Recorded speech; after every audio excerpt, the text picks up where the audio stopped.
এই দেশে পিয়ার পদ্ধতি এটা হলো পৃথিবীর আমাদের এই অঞ্চলে কোথাও নাই, একমাত্র নেপালে আছে। 11 বছরে 11 বার সরকার পরিবর্তন হয়েছে। সেখানে কোনো সরকারের কোন স্থায়িত্ব নাই। আজকে দেখেন, আজকের ব্যাপারে আমাদের নেতা ফখরুল ইসলাম সাহেব কি বলেছেন যে পিয়ার দিয়ে রাজপথে আন্দোলনের কর্মসূচি গণতন্ত্রের জন্য অশুভ সংকেত। অর্থাৎ আমরা যে দীর্ঘ 17 বছর মহিবুর আহমদের 2 এবং আওয়ামী লীগের নেত্রী বেগম খালেদা জিয়া, তারেক রহমান, আমরা সহকারে অসংখ্য নেতাকর্মী, আমার ভাই গিয়াসউদ্দিন আল মামুন এক নাগারে 17 বছর তাকে জেলে থাকতে হয়েছে।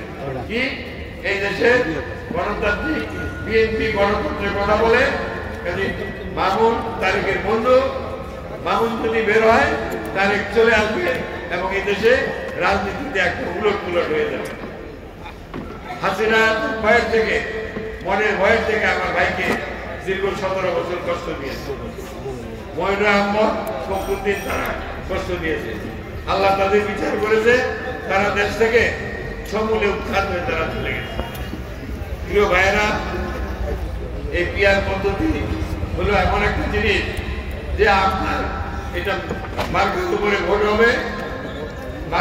ভোট হবে, পরে আপনাদের এখানে আপনারা হাফিজ ইব্রাহিম বা অন্য তারা আপনাদের জন্য কষ্ট করলো, তাদেরকে আপনারা পাইলেন না, পাইলে রংপুর থেকে বা চিটাং থেকে একজন গাইনা আপনাদের এমপি হিসাবে দিয়ে দিবে, যাতে আমরা কি সেটা মানতে পারি? আমাদের ওই লোক দরকার, ওই রাজনীতি দরকার যারা এই দেশের মাটি এবং মানুষের সাথে মিশে রাজনীতি করবে। আমরা প্রয়োজনে অপ্রয়োজনে যাদের কাছে যেতে পারবো, আমাদের কথা বলতে পারবো, আমাদের কাজ করে নিতে পারবো।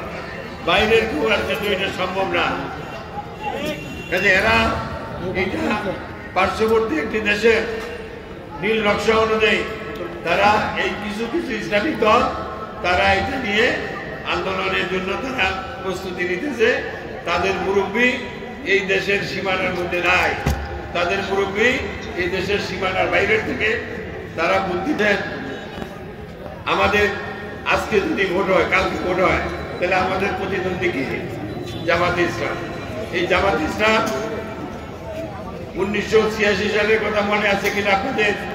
সেদিন তারা এরশাদকে ক্ষমতা রাখার জন্য তারা এরশাদের অধীনে ভোট করেছিল এবং শেখ হাসিনা লালদিঘির মাঠে বলেছিল যে এরশাদের অধীনে ভোট করবে সে জাতীয় বেঈমান।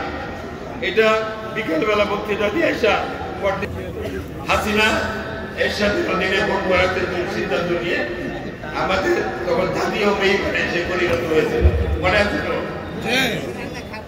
90 সালে এরশাদের পতনের পর এই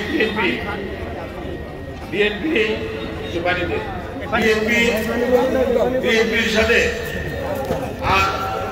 সাথে ইসলাম জামাত ইসলাম এসে একত্র হয়ে ভোট করে তারা 18 সিট পেয়েছিল।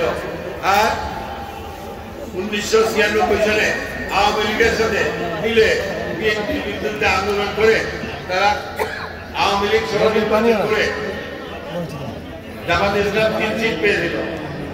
আবার 2001-এ বিএনপির সাথে এসে ভোট করে জামাত ইসলাম 16-17টা সিট পেয়েছে এবং 2টা মন্ত্রী।